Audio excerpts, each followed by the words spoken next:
Yes बच्चों, आज की क्लास में हम प्लेन के बारे में फिर से बात करेंगे। लास्ट क्लास में इंटरप्ट जो हुआ था उसके कारण जो भी यहाँ पर प्रॉब्लम्स हुई थी उसे मैं आगे से रिपेयर करते हुए आगे बढ़ाऊंगा, एक एक चीज डिस्कस करूंगा। तो फर्स्ट प्लेन के बारे में बात की थी। प्लेन क्या होता है, हमने कहा था कि any object that can be defined as space that is known as a plane. जैसे कि हमने एग्जांपल दिया था कि अगर मैं पंखे की बात करूं तो पंखा प्लेन है। एरोप्लेन का कंसेप्ट दिया था कि एरोप्लेन को एरोप्लेन क्या कहते हैं। क्या बताया था? एरोप्लेन को एरोप्लेन क्यों कहते हैं? कोई ऑब्जेक्ट यानी जो स्पेस में हो तो क्या होता है, एयर, मतलब ऐसा ऑब्जेक्ट जो एयर में मूव कर रहा है, तो एयर प्लस प्लेन तो वो एरोप्लेन हो गया, इसलिए एरोप्लेन बोलते हैं। अब एरोप्लेन तो हमने बोल दिया, ठीक है जी, प्लेन प्लेन प्लेन से हम समझा रहे। तो बात आती है कि प्लेन के ना केसेस बहुत सारे हैं। अगर हम फिगर वाइज बात करते हैं, जैसे कि हमारी कनिष्का जी ने कहा कि सर ऐसे बात नहीं बनेगी, आप गुमराह गुमराह कर रहे हो और हमें प्लेन समझा नहीं रहे हो ढंग से। मैंने कहा ठीक है बेटा, टेंशन क्यों लेती है, एकदम बताऊंगा मैं। तो प्लेन के अगर फिगर के बारे में बात करूं तो जो फिगर होगा उसका वो कुछ ऐसे होने वाला है। एक सेकेंड।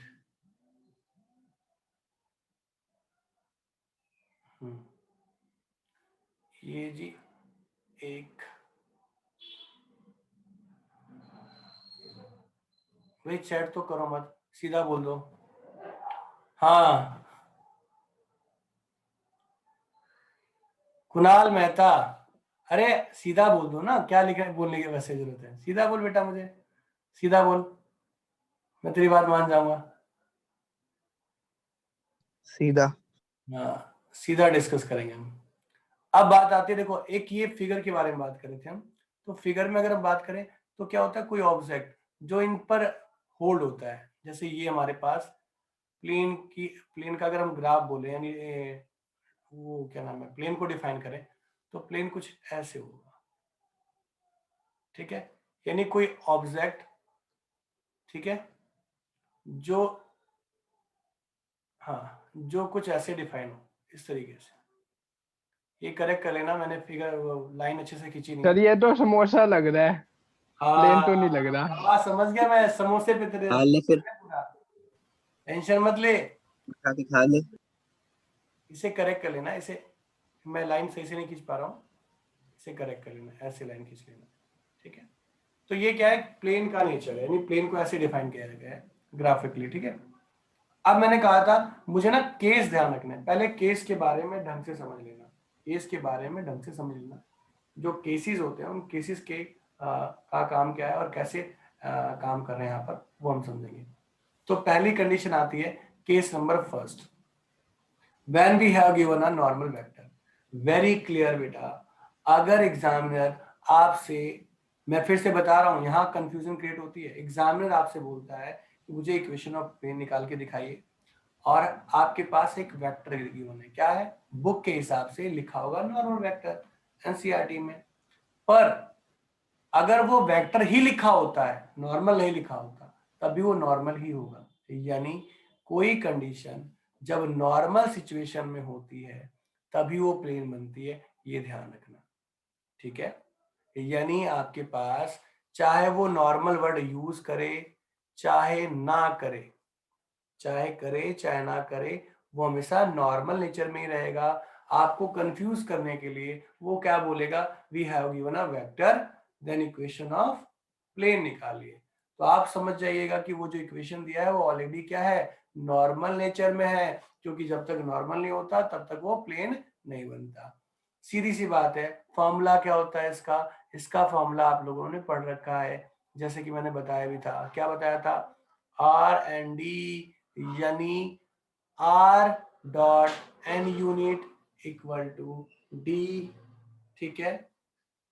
आर, आर हमारा जो कि हम हमेशा पढ़ाते आ रहे हैं, आपको बताते आ रहे हैं बार बार कि आर को हम एक्स आई वाई जे जेड के कहते हैं।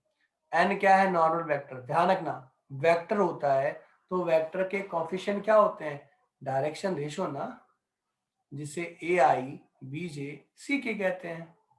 और जब हम इसे यूनिट फॉर्म में लिखते हैं तो वो क्या कहलाते हैं, डायरेक्शन कोसाइन कहलाते हैं, जो क्या है यहाँ एल एम एन है। क्या है, एल एम एन है बच्चों। यानी उसने बोला कि are vector dot n unit vector equal to d. This equation, this form is known as vector form. दो फॉर्म होती है, ध्यान रखिएगा, एक होती है वेक्टर फॉर्म, दूसरी होती है कार्टेशियन फॉर्म। तो अभी हमने जो बताया वो है क्या, वेक्टर फॉर्म। अब हम आगे बढ़ते हैं, एन को यूनिट, ये तो सारी बातें आप लोगों को पता है, ये बताने की शायद जरूरत नहीं है, अच्छे बच्चे हो और इंटेलिजेंट बच्चे हो, जानते हो। सर ये जो r vector into unit vector है इक्वल टू डी है, तो इसमें डी क्या है? डी डिस्टेंस है, डी डिस्टेंस है, ध्यान रखिएगा, डी डिस्टेंस भी है, डी कांस्टेंट भी है। तो यहाँ पर दो चीजें कंफ्यूज करने वाली हैं आपको, डी को समझना है कैसे लिखना है। आपके पास कट गई। मेरी वॉइस कट रही है? हाँ भाई, वॉइस आ रही है? यस सर, कट रही है सर। कट तो रही है। अरे यार, बिल्कुल वाईफाई खराब है। कैसे बात करते हो तुम लोग? चलो ठीक है भाई, अभी क्लियर है क्या? अभी क्लियर है सर अब तो क्लियर है, ठीक। बीच तो बीच में वाईफाई ठीक हो जाता है। संभल के, यहाँ तो ध्यान से कैसे वाईफाई लगवा रखा है आपने? बेटा, बेटा पढ़ने पे ध्यान दे, कमेंट मत देखना, मैं बताऊं फिर तुमको क्लास में कहीं मिलेगा ना। हाँ भाई, एक चीज और, एक मिनट होल्ड करते हैं, एक सेकेंड। हाँ जी, तो समझना क्या है, दो फॉर्म, यानी मेन जो फॉर्म है आपके पास वो r dot n unit equal to d, ये मेन फॉर्म है, ठीक है। पर ना इसे लिखा कैसे जाता है, इसे सॉल्व करके r dot n equal to d भी लिखा जाता है।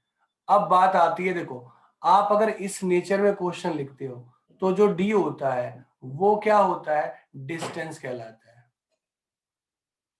पर अगर वो सिंपलेस्ट फॉर्म में लिखा जाएगा तो वो डिस्टेंस नहीं कहलाएगा, आर्बिट्रेरी कांस्टेंट कहलाएगा। क्या कहलाएगा? कांस्टेंट कहलाएगा। नोट, अगर आप प्रॉपर फॉर्म में r dot n unit equal to d की फॉर्म में लिखते हो तो जो डी होता है ना वो डिस्टेंस कहलाता है।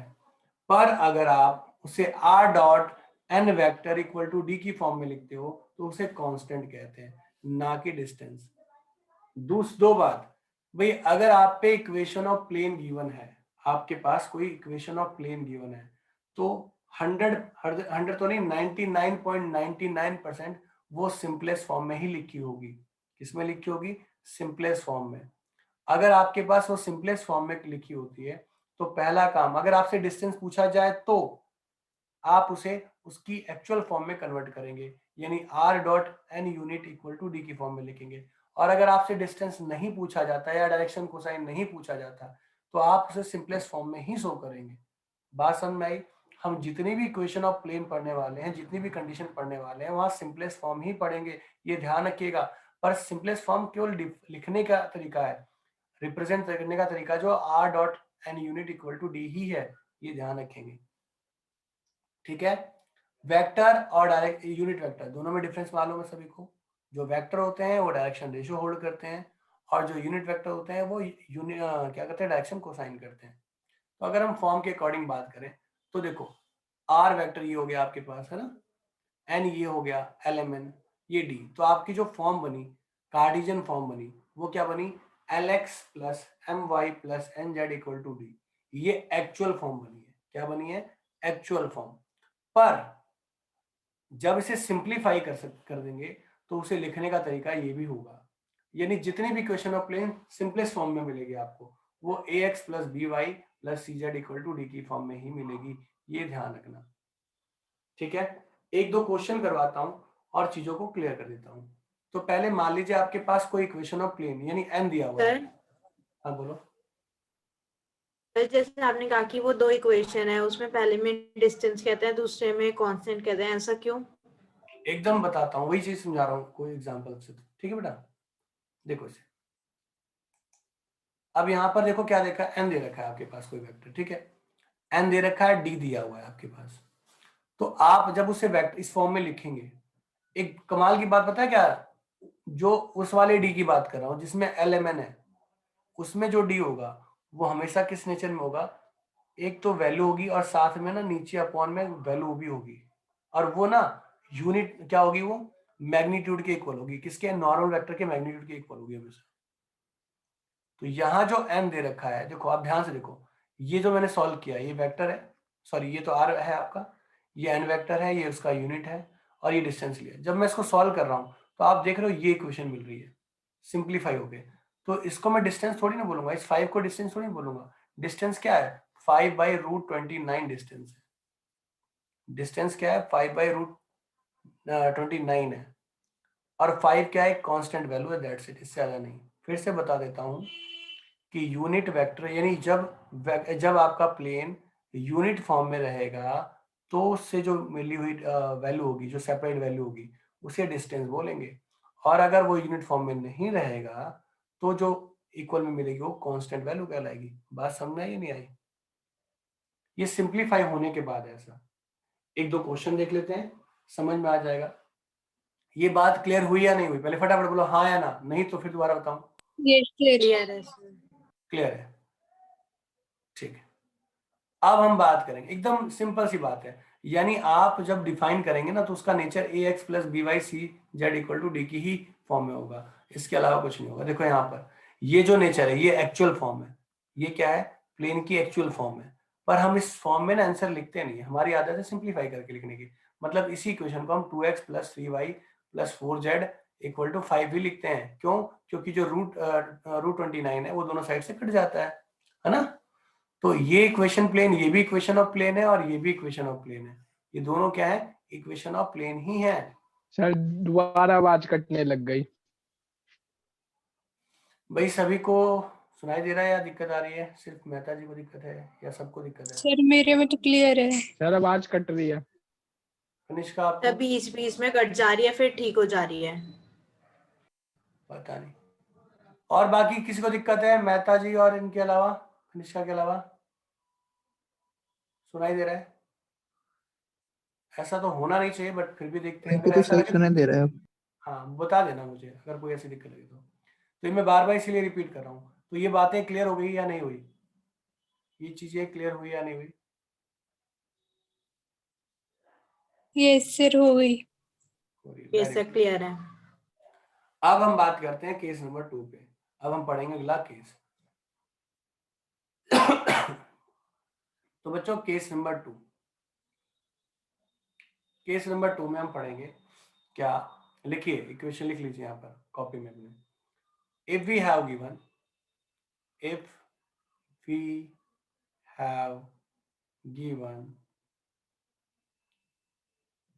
a passing point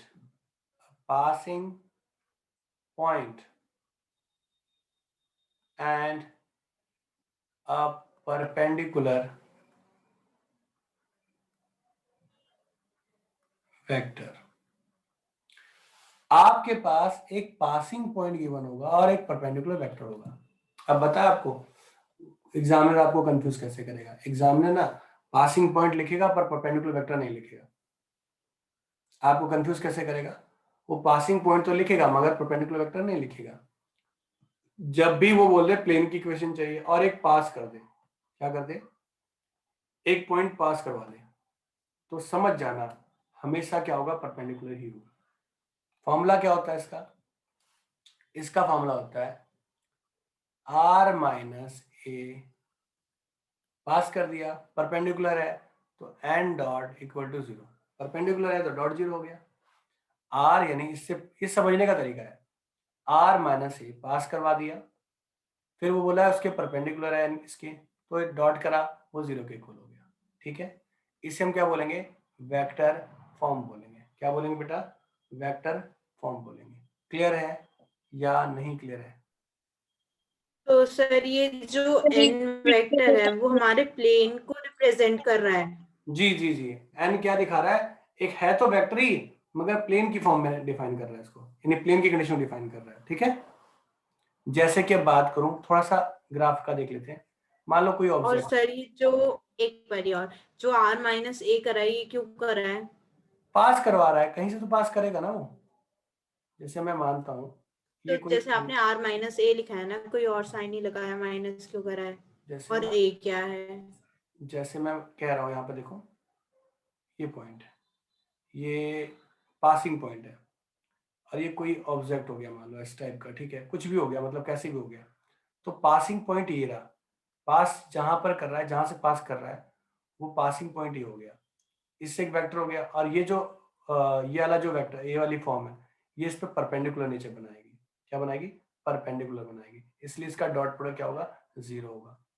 यानी मैंने आपको बताया ना कि हमेशा क्या है वो किसी भी प्लेन, यानी अब ये ऑब्जेक्ट है, मैं कोई भी लाइन यहां से शो करता हूँ या कोई भी पासिंग पॉइंट शो करता हूँ, तो क्या होगा? ये स्टेबल या टिकेगी या रुकेगी कब ना? जब ये परपेंडिकुलर होगा, चाहे ऐसे रखूं, चाहे ऐसे रखूं, चाहे ऐसे रखूं, कैसे भी रखूं, भाई ये स्टेबल कब होगा? ये कंडीशन कब स्टेबल होगी? जब यहाँ पर क्या होगा? इसका नेचर क्या होगा? परपेंडिकुलर होगा। यही होगा ना, तभी ना होगा। यानी प्लेन के अंदर जो भी वेक्टर आएगा वो परपेंडिकुलर नेचर का ही आएगा। जो ये बात समझ में आई नहीं आई? प्लेन में सर दिमाग में बस फीड नहीं करना, अभी ज्यादा दिमाग नहीं लगाना इस चीज के लिए।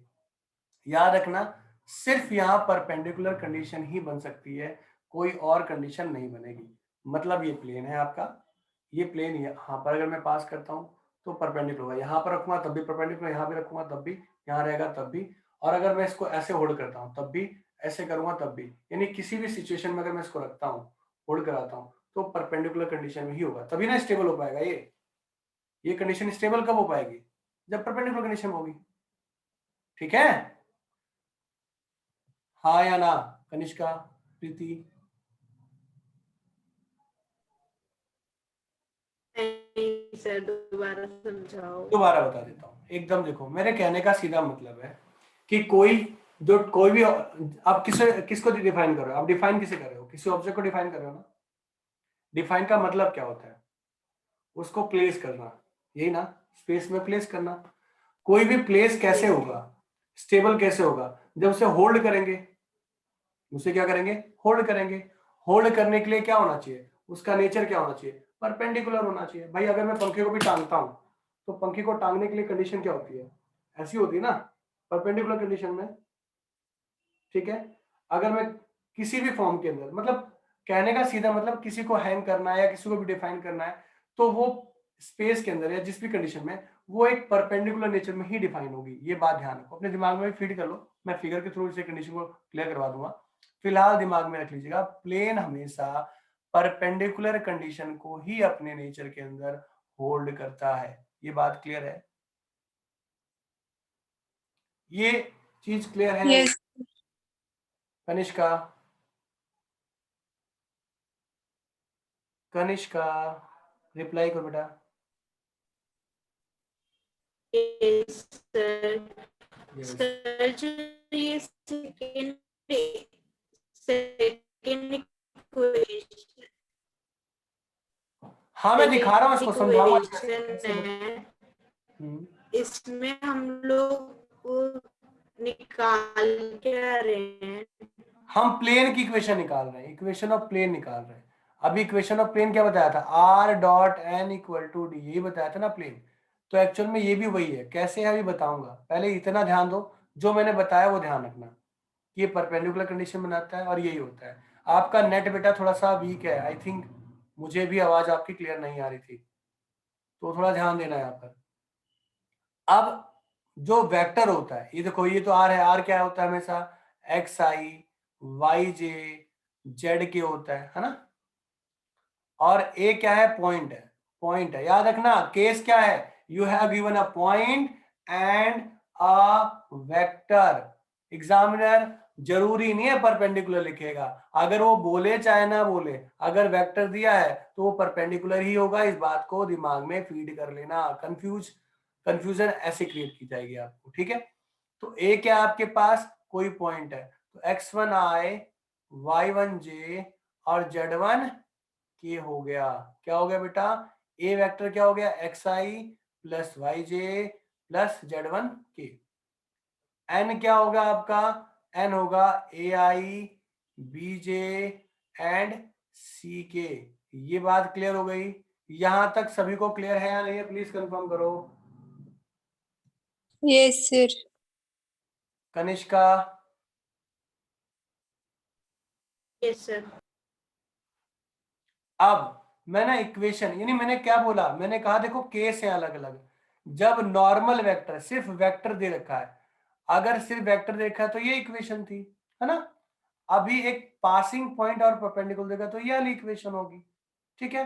अब ये इक्वेशन जो पहली इक्वेशन थी ना, एक्चुअल में ये वही है, पर कैसे है वो बाद में बताएंगे, पहले इसको समझ लेते हैं, ठीक है। अब मैं पास करता हूं, तो r माइनस ए की बात करते हैं पहले ना। तो r माइनस क्या, ये क्या होगा, x माइनस एक्स वन आई, y माइनस वाई वन जे, और z माइनस जेड वन के, ठीक है। अब डॉट होगा, किसके साथ डॉट होगा, n के साथ डॉट होगा। तो क्या होगा, x minus x one a, y minus y one b, और z minus z one c, z minus z one c equal to 0। इस इक्वेशन को, इस वाली इक्वेशन को हम क्या बोलेंगे, कार्टेशियन इक्वेशन बोलेंगे। क्या बोलेंगे, कार्टेशियन इक्वेशन बोलेंगे, कार्टेशियन फॉर्म बोलेंगे, ठीक। अब सर आपने तो बताया था equation of plane r minus dot n equal to d बोला था, अब ये कैसे वही है, ये कैसे वही है ये बताइए। तो कैसे है वो हम डिस्कस करते हैं। अब मेरे पास r dot r minus a dot n, ये समझना बच्चों, यहां पर बहुत सारे लॉजिक हैं, कई सारे फॉर्म ऐसे हैं जो कि आपको समझ में नहीं आएंगे अगर ऐसे समझा नहीं आप लोगों ने। तो इसे r dot n minus a dot n equal to 0 कर कह सकते हैं, लिख सकते हैं ऐसे, r dot n equal to a dot n. अब आप ध्यान से देखो, ये जो वैल्यू है, देखो बुक में कहीं मेंशन नहीं है पर आपको पता होना चाहिए, ये d के इक्वल होता है, a और d। अगर पॉइंट दे रखा है वेक्टर है तो दोनों का डॉट जो होगा वो d के इक्वल होगा डिस्टेंस के लिए, ये नोट कर लेना। जो ये पॉइंट डलता है परपेंडिकुलर पे, तो ये इसके साथ डॉट करके ना जो पार्ट कवर करता है यहां से यहां तक, यानी यहां से यहां तक जो पार्ट कवर करता है वो n और इसके डॉट से निकलता है, ये डिस्टेंस n और a के डॉट से निकलती है डिस्टेंस, ये d पार्ट याद रख लेना, ये काम आएगी बाद में आपको, ठीक है। तो आपने देखा कि ये तो वही फॉर्मूला बन गया जो मैंने पहले पढ़ाया था, आपने जो पहली कंडीशन पढ़ी थी ये तो वही फॉर्मूला है, पर इसे लिखने का तरीका क्या हो गया, चेंज हो गया है। इसे लिखने का तरीका क्या हो गया बेटा, चेंज हो गया। सभी को समझ में आया या नहीं आया, अगर आया तो ठीक है, नहीं आया तो प्लीज दोबारा से पूछिए। आ गया सर। पढ़ा रहा हूं, अगर ये कंसेप्ट समझ में आ जाएंगे तो फिर आपको मजा आएगा, उन्हें समझ में नहीं तो जय माता की, क्लियर एकदम हो जाएंगे, ऐसे ही क्लियर होंगे, है ना। चलिए अब आगे पहले समझते हैं अब ये पंगा क्या हो गया। अब मैं थोड़ा सा डिटेल में जाने की कोशिश करता हूँ, ठीक है। डिटेल में क्योंकि कह देगा ये परिजात कहेगा हमें तो और डिटेल में पढ़ाया था, इनको तो पढ़ाया नहीं, खुश हो जाएगा, तो मैं इसको खुश नहीं होने दूंगा, टेंशन मत लो। अभी मैंने क्या बोला, मैंने कहा r minus a dot n बोला, यही पढ़ाया ना आप लोगों को, पढ़ाया। थोड़ा सा डिटेल में जा रहा हूं, मैंने क्या बोला कि हमेशा परपेंडिकुलर होता है, बार बार बोला था परपेंडिकुलर होता है, हमेशा परपेंडिकुलर होता है, ठीक है। एग्जामिनर आपको कंफ्यूज कैसे करने वाला है, वो ना आपको एक पासिंग पॉइंट दे देगा, क्या कहेगा, एक पासिंग पॉइंट, ठीक है। कोई भी एक पासिंग पॉइंट दे दिया आपको, जैसे मान लो 1 2 3 पासिंग पॉइंट दे दिया, और आपको दो प्लेन दे दिए, क्या किया, दो प्लेन दे दिए, प्लेन दे दिया 2x plus 3y plus 4z equal to 7 और 3x minus y plus 7z equal to 9, दो प्लेन दे दिया, एक पासिंग पॉइंट दे दिया, दो प्लेन दे दिया, और कहेगा इक्वेशन ऑफ प्लेन निकालो। अरे भाई प्लेन निकलवा रहा है, दो एक पासिंग पॉइंट दे रहा है और दो प्लेन दे रहा है, तो कंफ्यूजन वाली बात है। अब मैंने ना एक कंसेप्ट पढ़ाया था गलती से, अगर आप लोगों को याद हो, वेक्टर के अंदर, वेक्टर जब मैं पढ़ा रहा था तो मैंने आपको सिखाया था, मिसलेनियस में क्वेश्चन था, मैंने सिखाया था कि अगर, याद करना एक बात याद रखना, लाइन लाइन लाइन और प्लेन दोनों का नेचर एक दूसरे का रिवर्स होता है। क्या होता है? रिवर्स होता है। क्या होता है? रिवर्स होता है। लाइन और प्लेन, आपने इससे पहले एक्सरसाइज पढ़ी है ना, लाइन और प्लेन का नेचर रिवर्स होता है, ये ध्यान रखना। अगर प्लेन परपेंडिकुलर है तो लाइन बोलेगा पैरेलल, अगर प्लेन पैरेलल है तो लाइन क्या होगी? परपेंडिकुलर नेचर होल्ड करेगी। ठीक है, ये बात नोट कर लेना, ध्यान रखना, बहुत काम आने वाली है। ठीक है, अगर वो कहता है कि पासिंग पॉइंट है और दो प्लेन दिए हुए हैं और दोनों प्लेन अगर वो देगा तो वो बोलेगा कि दोनों प्लेन क्या है? पैरेलल हैं। क्या बोलेगा? पैरेलल। क्या बोलेगा? पैरेलल है, पैरेलल बोलेगा। पैरेलल का मतलब इस सेंस क्या कहता है कि क्यों कहा? आप लोगों को मैंने कंसेप्ट पढ़ाया था कि एक वेक्टर था, क्वेश्चन अगर याद हो आप लोगों को, कि जो ए था, ए और बी, जो डी था ना, वो ए पर भी परपेंडिकुलर था और बी पे भी परपेंडिकुलर था। जब मैंने पढ़ाया था, क्वेश्चन याद हो आपको, कि डी जो था वो ए पर भी परपेंडिकुलर था और डी पे भी, बी पे भी परपेंडिकुलर था। तो हमने क्या किया था? हमने जो डी की वैल्यू निकाली थी वो निकाली थी लैम्डा ए क्रॉस बी करके निकाला था। याद है?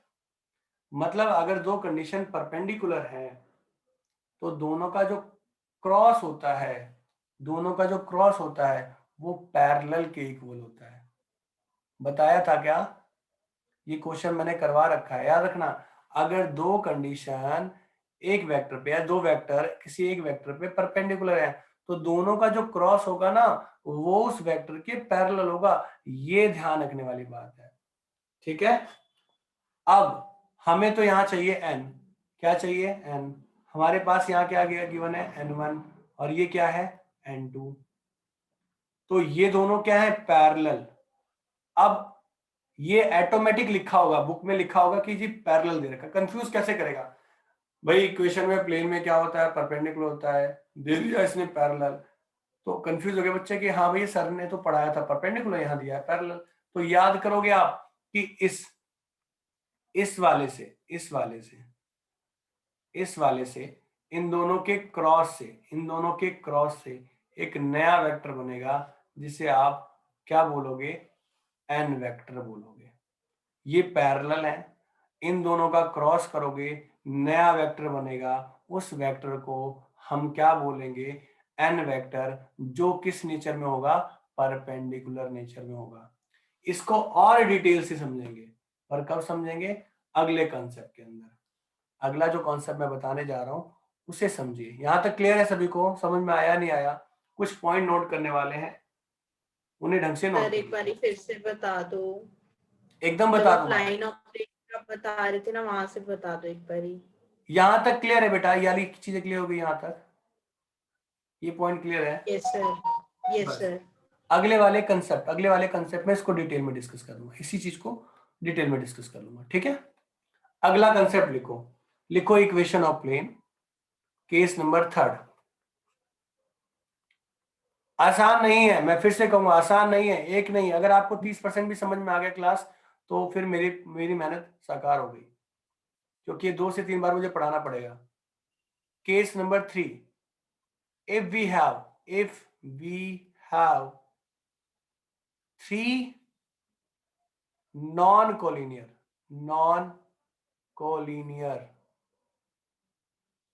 points, if we have 3 non-collinear points, then equation of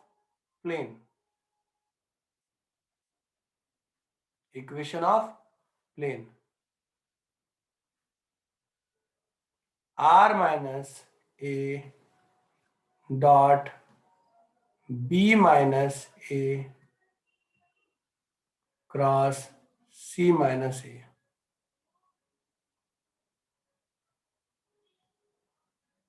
ठीक है, equal to 0।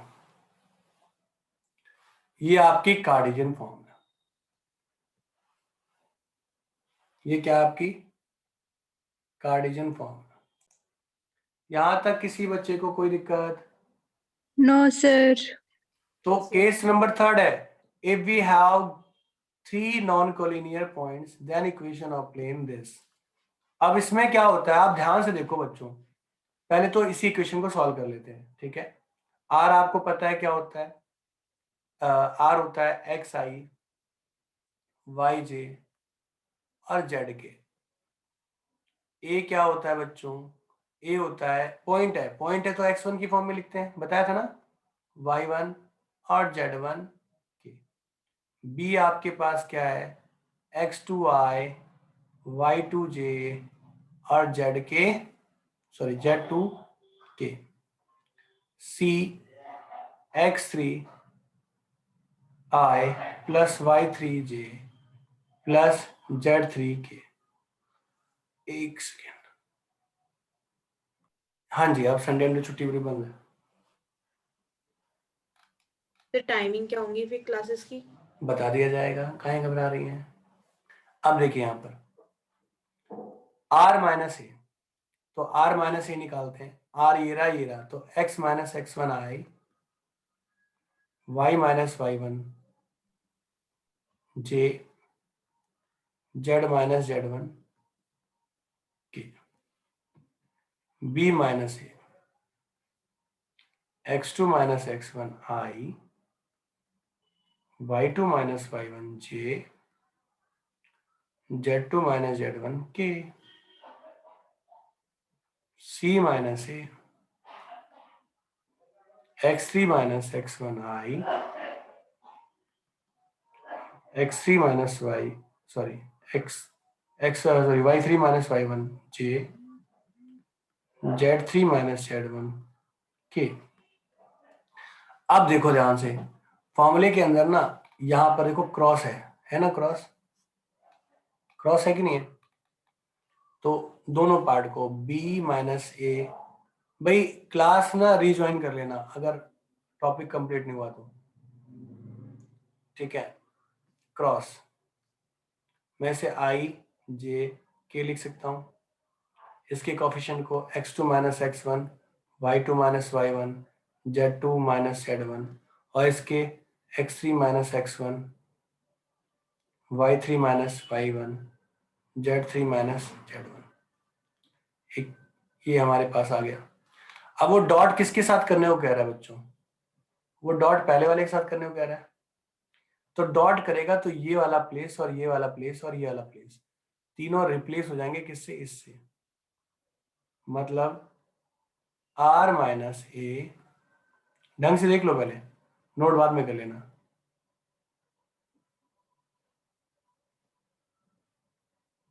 Cross c minus ए। इसको मैं कैसे लिख सकता हूं, x minus x1 x2 minus x1 x3 minus x1 y minus y1 y2 minus y1 y3 minus y1 z minus z1 z2 minus z1 z3 minus z1 equal to 0। यानी जो dot हुआ ना उसने इसके कोफिशिएंट को इसके इस वाले प्लेस पे, इस वाले प्लेस पे, इस वाले प्लेस पे, इस वाले प्लेस पे रिप्लेस कर दिया। अगर आप नहीं करते कोई बात नहीं, उसे सॉल्व करने के बाद डॉट करोगे तो आपको यही मिलेगा। अब इसे सॉल्व करने के बाद जो इक्वेशन आएगी वो आपकी कार्टेशियन इक्वेशन होगी। मतलब जब भी 3 पॉइंट दिए हो तो आपको पूरा डेरिवेशन नहीं करना, समझाने के लिए बताया था वो मैंने। आप डायरेक्ट ऐसे पुट करोगे और उसका डिटरमिनेंट निकाल लोगे। अगर उसका डिटरमिनेंट एक्स वाई जेड के कोफिशिएंट, अगर एक्स वाई जेड के कोफिशिएंट 0 आते हैं तो वो कोलिनियर कहलाएगा, और अगर कोफिशिएंट 0 नहीं आते, रीजॉइन कर लेना सभी, अगर उसके कोफिशिएंट एक्स वाई जेड के कोफिशिएंट अगर 0 आते हैं तो वो पॉइंट्स क्या कहलाएंगे, कोलिनियर कहलाएंगे। और अगर एक्स वाई जेड के कोफिशिएंट 0 नहीं आते तो वो क्या कहलाएंगे, नॉन कोलिनियर। तो आपकी इक्वेशन ऑफ प्लेन आपको मिल जाएगी, रीजॉइन कर लेना, ठीक है। यहां तक समझ में आ गया सभी को, हाँ या ना? ये फॉर्मेशन क्लियर हो गई या नहीं हुई?